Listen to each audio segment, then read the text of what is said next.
Last week, Fox 13 News reported that Utah has the highest percentage of veterans of any state in the nation, save Oregon only. That is one of the reasons the Utah Honor Flight program is thriving. The other is the intense patriotism found here. So when a group of 68 U.S. veterans from Utah and Idaho spent 2 days in our nation's capital this past week, it was the trip of a lifetime that for many of them was 50+ years in coming. Just remarkable. Fox 13 News anchor Bob Evans and photojournalist Brian Johnson and Thor Fiedler went with them. And Bob joins us in studio tonight. Bob. Brian and Amy, it's hard to put into words the emotions these veterans and frankly all of us experienced on this honor flight. From the send-off to the hero's welcome home, it was just incredible. Yeah, we gotta get you. Early Tuesday morning, sneaking up on me. You need Farley? and getting set to leave Salt Lake. On a wing and a prayer. Wing and a prayer. Right? And we're here to honor these veterans as they head off to Washington, D.C. We fought and put our lives on life for our country. We need to see what the rewards are.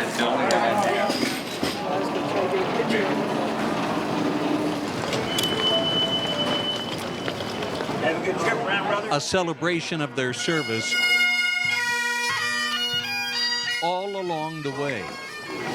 Most of this group served in Vietnam and came back to an ungrateful nation.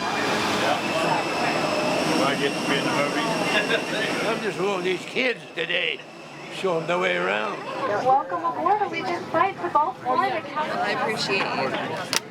Yeah. There are 2 doors in the front, 4 window exits over the wings, and 2 doors in the back. I invite you to settle in, relax, and enjoy the flight. So even the recreation We have mail call for of mail call on the flight out Kamoiska, Clarence Raditz,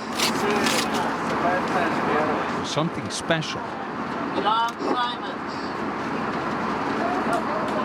Hey! Welcome. Thank you. The first stop, the Marine Corps Jima Memorial. That's a beautiful thing, isn't it? 98-year-old Dean Christensen was our only World War II veteran. No, do you mind? An Army combat engineer who got sniped at a lot. How does it feel to be one of the guardians of freedom? Oh, it makes your heart kind of blow up a little bit, you know. Even the steady rain didn't dampen spirits. A banquet Tuesday night let everyone share stories. Wednesday morning began at Arlington National Cemetery.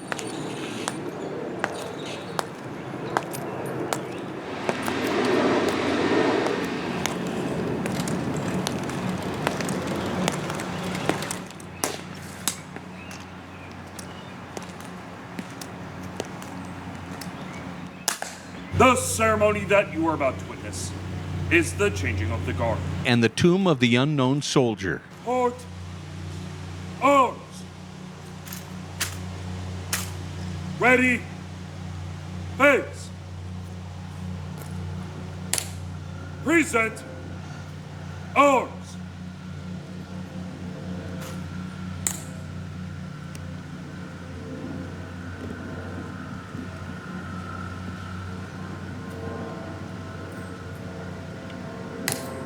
Port arms.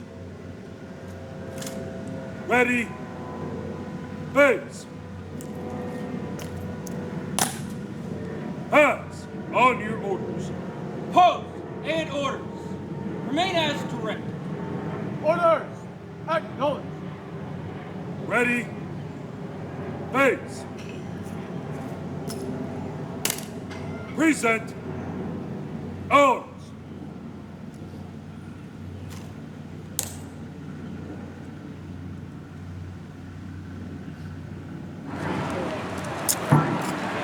Each stop on the second day was poignant and powerful.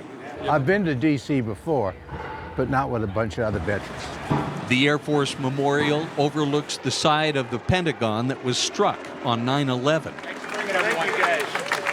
Then onto the World War II Memorial. Spontaneous applause from the tourists and a greeting from Utah Senator Mike Lee. It's just pure happiness. It's joy, it's gratitude.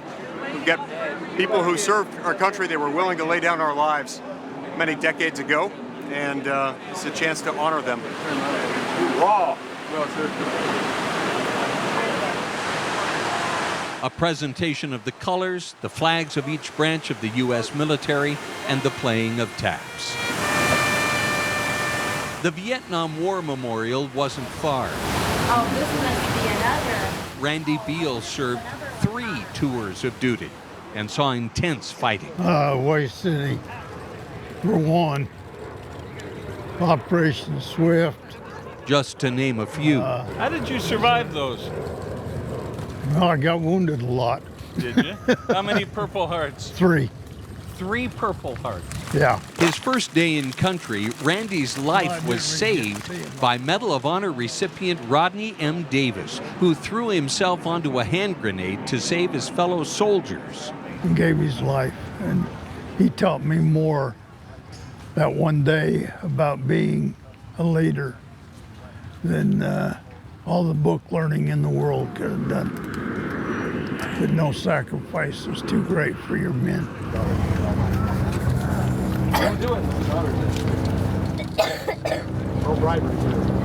58,318 names of men and women with families and friends, like ex-Marine James Lacanina, who placed a silver star belonging to Bob Smith back in Cedar City, who couldn't come on the honor flight, but wanted to pay his respects to the fallen.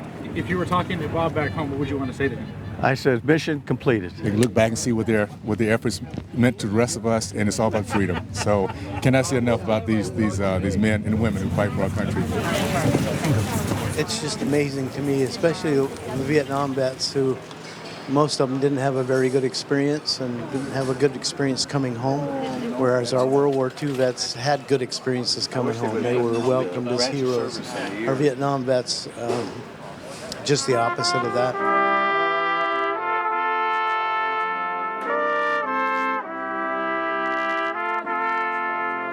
And so even if it is more than 50 years late,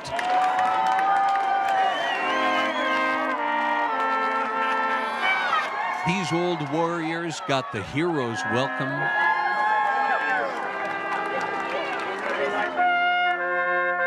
they all deserved.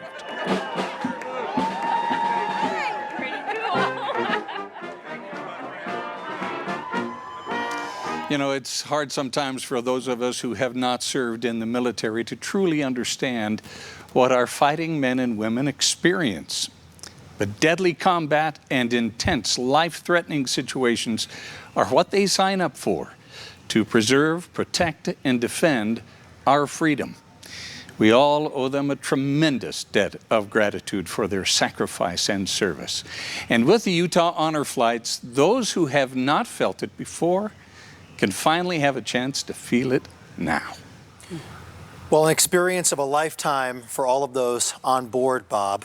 You shared a great story there. Well, what was this for you? Yeah, for me, it was unbelievable. But this was not about me. I got to experience just a fraction of what these good men and women feel when they are shown the gratitude that they deserve. It is unbelievable that there was a time when this nation was ungrateful for their service and for everything that they went through and for the lives lost and the great sacrifices, not only on their part, but on the parts of their families.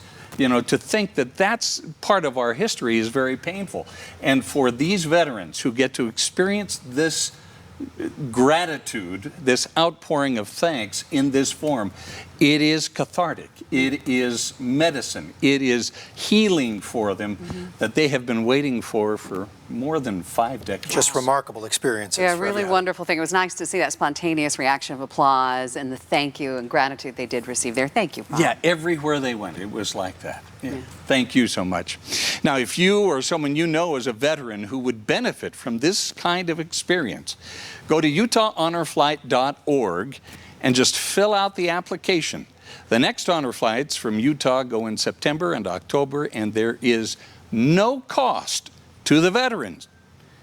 Thanks to the Larry H. and Gail Miller Family Foundation and other sponsors of the Utah Honor Flight.